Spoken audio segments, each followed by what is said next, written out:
श्रद्धा प्रतीति रुचि करता है, वह भगवान को प्राप्त कर सकता है। श्रद्धा का मतलब है विश्वास। श्रद्धा भगवान में अपने से बड़ों में की भी जा सकती है। अगर भगवान की वाणी को हम श्रद्धा से सुनते हैं तो हमें आत्म कल्याण करने में आसानी होगी। अब बहुत व्यक्ति ना तो भगवान को मानते हैं और ना ही उनकी वाणी को। कोई नर्क स्वर्ग को भी नहीं मानता, लेकिन हमारी श्रद्धा नहीं है तो हम नहीं मान रहे हैं। यह सभी हमारे कर्म हैं। जब हमें ये मालूम पड़ जाता है कि पाप क्या है, पुण्य क्या है, तो हमारी रुचि पापों से हटकर पुण्य की ओर बढ़ जाती है। जब हमें ये महसूस होता है कि हमने गलती कर दी है और उसका पश्चाताप करते हैं तो वो सही होता है। पश्चाताप करने को प्रतिक्रमण कहते हैं। एक पिता ने अपने जवान बेटे को पास बुलाया और कहा कि बेटा आप एक बार सॉरी बोल दीजिए। बेटा बोला कि पिताजी मेरी गलती क्या है। पिता ने कहा एक बार सॉरी बोलने में क्या जाता है। तो बेटे ने पिता को सॉरी बोल दिया और कहा पापा सॉरी।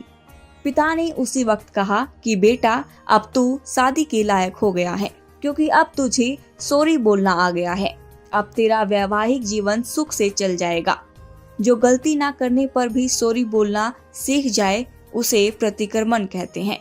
आलसी आदमी भी अपने जीवन में परेशान रहता है। एक सेठ था जिसका नाम मक्खन लाल था। उसकी एक सिठानी थी। सिठानी बहुत आलसी स्वभाव की थी। सेठ जी का बड़ा बंगला था। सेठ जी ने अपने बंगले में नया पेंट करवाकर साफ सुथरा करवा रखा था।